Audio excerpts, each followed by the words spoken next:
아멘. 오늘도 주님의 은혜가 여러분과 함께하기를 주님의 이름으로 축복합니다.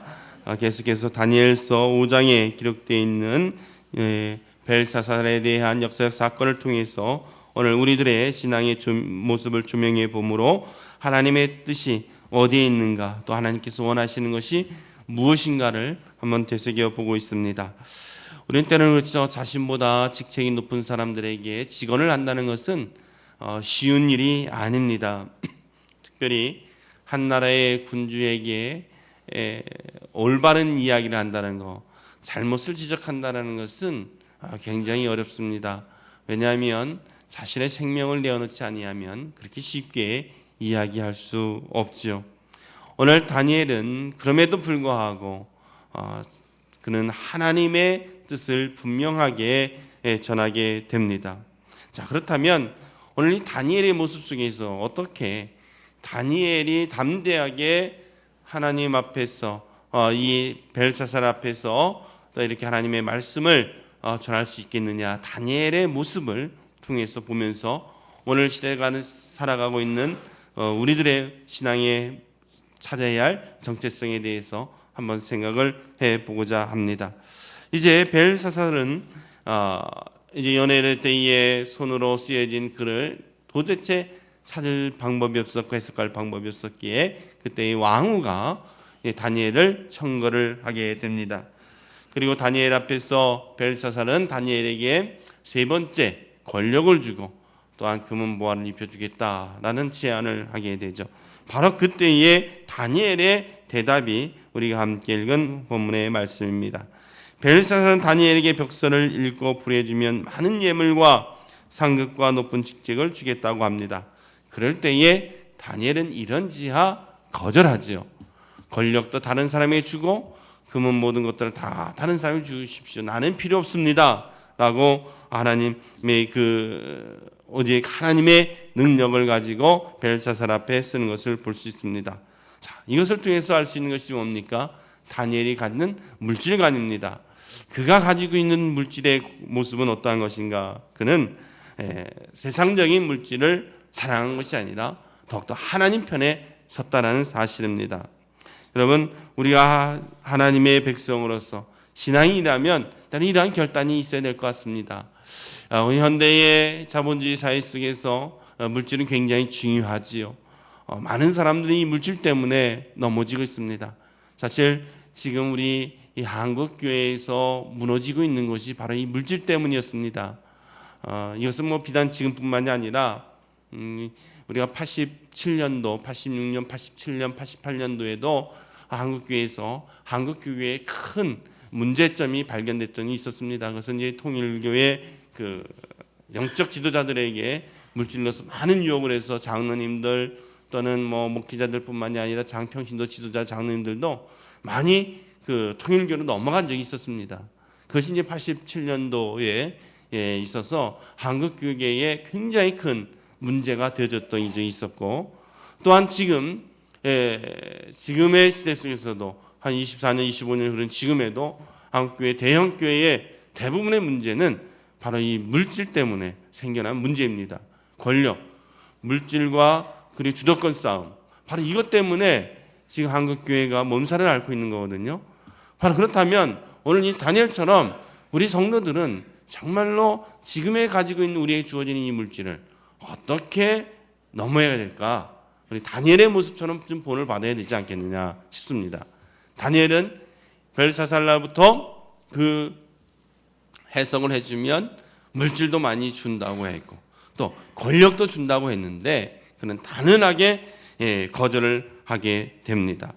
우리가 하나님의 사람이라면, 우리가 영원한 하늘을 바라본다면 때로는 우리의 유혹 속에 있는 이 물질 속에서 또한 세상적인 가치를 우리가 넘을 수 있는 신앙의 승화된 모습이 우리에게 필요로 한다는 것입니다.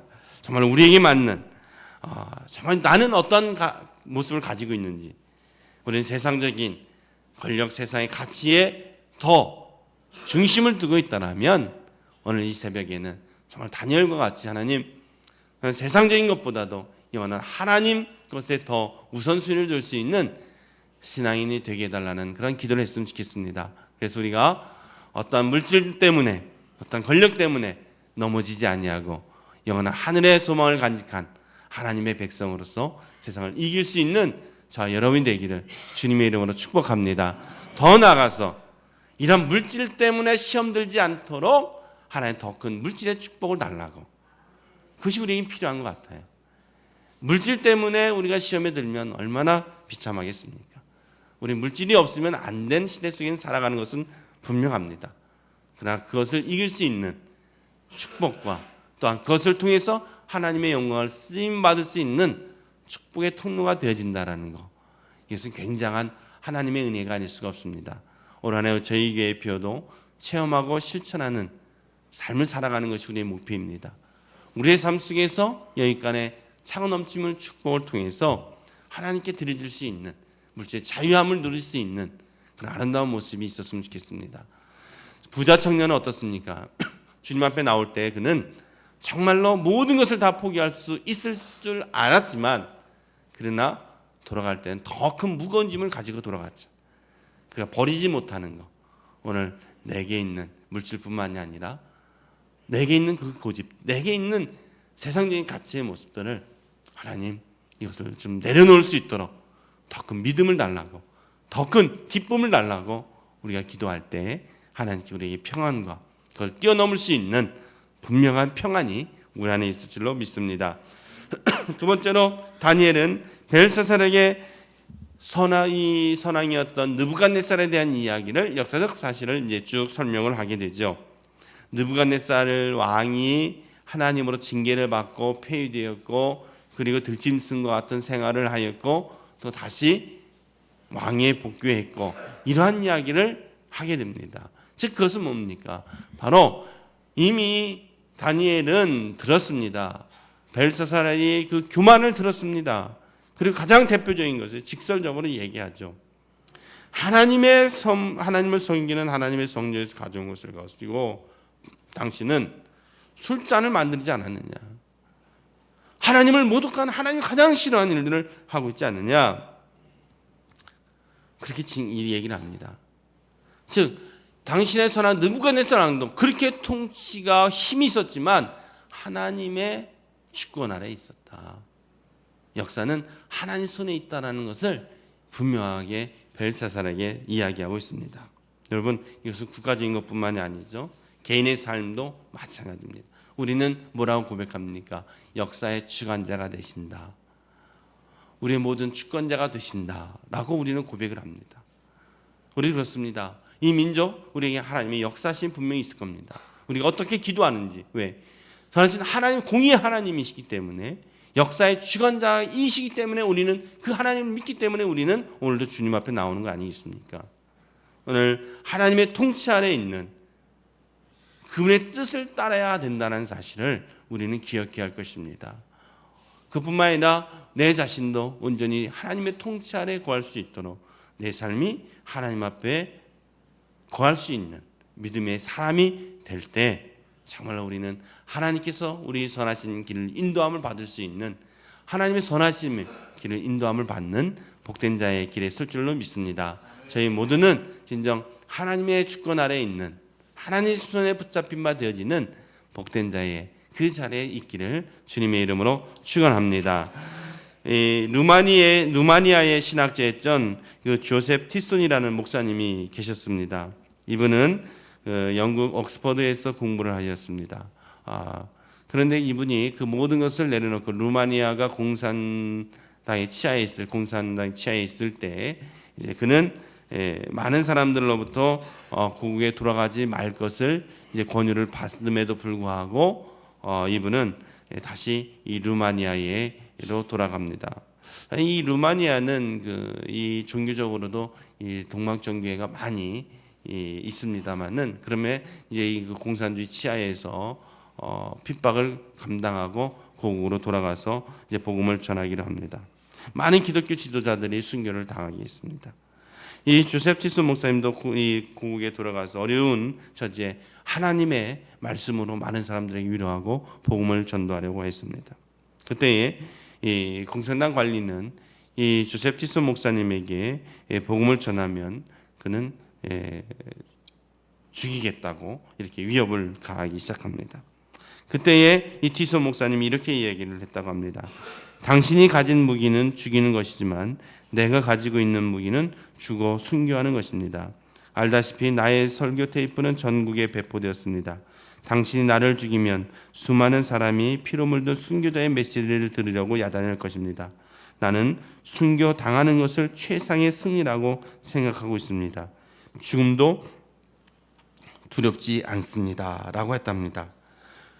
그때 그 이야기를 들은 그 공산당 관리는 순교를 결심한 이 조셉 티손 목사님을 그냥 어쩔 수 없이 집으로 돌려보낼 수밖에 없었고 이 목사님은 마음껏 복음을 전했다고 합니다.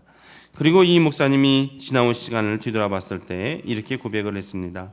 지나간 25년간 나는 살기를 원했기 때문에 겁에 질려 나약한 그리스도인으로 살아왔다. 복음을 전하지 말라는 공산당 정권의 규정에 순종하는 것 죽음을 두려워했기 때문이었다. 그러나 순교를 각오한 뒤로는 두려울 게 없었다. 나는 가고 싶은 곳에 가서 마음껏 복음을 증거했지만 그들은 나를 죽이지 못하였다. 지나간 25년간 나는 내 목숨을 살리려다 잃어버린 삶을 살았다. 그러나 이제 스스로 내 목숨을 버리려고 하자 나의 삶을 되찾게 되었다. 여러분 어떻습니까? 다니엘이 정말로 그 죽음 앞에서도 벨사살 앞에서도 자기의 직언할 수 있는 것은 바로 이러한 하나님 앞에 순교할 수 있는 영원한 것을 바라볼 수 있는 그의 마음이 있었기 때문에 가능했다는 사실입니다. 오늘 우리에게도 세상에 살면서 정말 많은 유혹이 있을 겁니다. 그럴 때마다 우리는 오늘 이스티슨 목사님처럼 정말로 하늘의 소망을 바라보면서 우리가 순교자적 정신을 가지고 살아간다면 이 땅의 많은 유혹부터 능히 이겨나가고 저희들 통해서 하나님의 나라는 확장되어지며 하나님께 더욱더 사용되어질 줄로 믿습니다. 다니엘의 이러한 모습 속에서 담대하게 지적합니다. 벨사살 왕이여 당신의 어리석음을 분명하게 지적하고 있습니다. 여러분 오늘 이 말씀 속에서 우리는 다시 한번 그 다니엘의 경고의 이야기를 들어야 합니다. 이 나라뿐만이 아니라 한국교회의 교만 그리고 우리 개인을 향한 하나님의 교만을 가장 싫어하신다는 사실을 우리는 기억해야 할 것입니다. 오늘 본문 속엔 두 사람이 등장합니다. 벨사살과 다니엘입니다. 우리는 어떤 자리에 서기를 원하십니까? 때는 지금의 화려함, 지금의 많은 누릴 수 있는 그 자리를 없어져야 될 그 자리를 있기를 원하십니까? 아니면 영원한 하늘의 소망을 바라보며 하나님 가운데 평안과 기쁨 속에 있는 다니엘 같은 삶을 살기를 원하십니까? 때는 우리가 부족해도 때는 내가 권력을 쥐지 아니한다 할지라도 때가 내게는 물질이 없다 할지라도 우리는 분명히 다니엘과 같은 삶을 살아야 될 줄로 믿습니다. 저희 여러분이 이러한 자리에 있기를 주님의 이름으로 축원합니다. 또한 아울러서 여러분 이제 제가 이번 한 주간 5장의 말씀을 함께 묵상을 했는데 아직까지 어느 분이 지나가면서 목사님 아직까지 그 쓴 내용이 뭔지 왜 안 가르쳐줘요? 그렇게 했는데 그는 28절 이하에 계속해서 다니엘이 그 말씀은 잘 해석해서 이야기하고 있습니다. 계속해서 여러분 시간 될 때 25절 이하에 보면은 그 쓴 내용이 뭔지가 기록되어 있으니까 다시 한번 묵상해 보시면서 우리가 결단코 교만한 삶이 아니다. 하나님 앞에 더 겸손한 자의 모습 속에 있기를 주님의 이름으로 축원합니다. 하나님 아버지 은혜와 사랑을 감사합니다. 지난 한 주간 벨사살의 모습을 통하여 또한 다니엘의 모습을 통해서 우리가 어디에 서야 될지를 생각해 보며 묵상해 보았습니다. 진정 저희들 더욱더 하나님 앞에 겸손한 자가 되어지게 하여 주시고 영원한 하늘의 소망을 간직하며 하나님 부식에 부끄러움이 없는 자의 모습 속에 있을 수 있도록 복된 자의 자리에 설 수 있는 복된 성도들 되게 하여 주시옵소서. 오늘도 심야기를 은혜 받게 하여 주시고 셀모의 구역 모임을 통해서 성령의 임재를 경험할 수 있도록 축복하여 주옵시며 우리가 받는 발걸음이 복된 발걸음 전하는 입술이 복음을 전하는 자의 자리에 설 수 있는 축복의 성도들 되게 하여 주옵소서. 오늘 하루의 삶도 주님 손에 부탁합니다. 악한 약한 사람들 못하도록 권능으로 지켜 인도하여 주시고 오늘도 믿음 가운데 승리하는 복된 삶이 되게 하여 주시옵소서. 예수님의 이름으로 기도드리옵나이다. 아멘.